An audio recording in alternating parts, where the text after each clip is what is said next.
minoritaire de gens qui essayaient de faire carnaval, et beaucoup de gens agacés par des gens qui chantaient des bêtises, qui chantaient par exemple sur la ZAD masquée, oh et oh, et vous voyez ce genre de chansons complètement voilà, qu'on détourne pour faire rire. Et ça ne faisait pas rire du tout, la majeure partie des gens qui étaient dans un acte militant. Donc c'est ça que j'ai trouvé intéressant, c'est que les occupants de la ZAD qui ont voulu faire un événement carnavalesque avec cette fête, ont voulu aussi subvertir quelque part l'ordre militant, la doxa militante de la ZAD. C'est ce qu'ils m'ont expliqué ensuite, en disant voilà, nous on est là toute l'année et on n'en peut plus. Voilà. Que ce soit sur les blagues, sur l'humour, sur les chansons qu'ils aimaient à chanter parfois, certains des occupants, ils se sont retrouvés très moralisés, on va dire, par les féministes, par les anti-domination en général. Et donc, pour eux, carnaval, pour ces gens-là qui défendaient un carnaval dans la ZAD, et que j'ai rencontré, carnaval devait être à la ZAD pour recréer cet espace-là un peu subversif au milieu de la doxa militante. Vous voyez, c'est la subversion dans ce qu'on pourrait appeler une forme de contestation.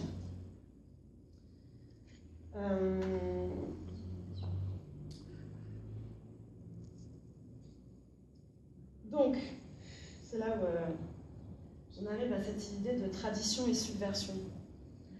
Carnaval est approprié comme une tradition. Alors je dis bien ce mot parce que c'est une notion qui revient un peu comme ça dans certains milieux alternatifs, et c'est pas pour rien. C'est aussi un retournement, on va dire, de la valeur et de tous les préjugés qu'on peut avoir sur la notion de tradition. La tradition qu'on pourrait voir comme ouvrant un imaginaire comme ça, un champ lexical de l'oppression, des idéologies réactionnaires. Conservatrices.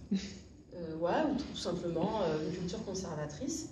Et là, on voit dans certains milieux alternatifs, dans mes terrains carnavalesques à Montpellier, par exemple, dont je vais parler après, ou même dans les carnavals indépendants à Nice, ou à la Santa Capelline, qui est une fête aussi carnavalesque du 1er mai à Nice, on voit une réappropriation de la notion de tradition qui n'est plus donc une oppression de l'individu par le collectif, ou une oppression de la femme. On voit la tradition comme quelque chose qui se renouvelle sans cesse et qui trouve sa légitimité. Donc voilà, mais ça c'est vieux, c'est Weber qui disait ça déjà, c'est la force légitimante de la tradition. Donc comment on va s'approprier la notion de tradition pour légitimer l'occupation de l'espace public et la fête sauvage dans la ville, par exemple, ce qui est réprimé.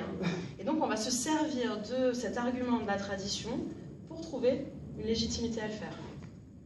Trouver du commun avec les gens avec qui on a envie de faire la fête, et pour trouver aussi la force d'aller parfois braver la police, notamment. Donc il y a quand même cette notion de tradition qui est réappropriée dans ces milieux alternatifs, qui m'a beaucoup questionnée, et qui devient presque une notion émancipatrice. Et quand on est sur une ZAD, c'est assez logique finalement, parce qu'on se retrouve dans une critique d'un ordre dominant qui est finalement une idéologie du progrès aussi, donc le progrès tel qu'on le connaît depuis la fin du 19e siècle, donc la productivité, ce qu'on disait, le fait de s'étendre, puis la modernité, donc les aéroports, vous voyez, tout ça. Et donc on va être dans la critique de ce progrès-là.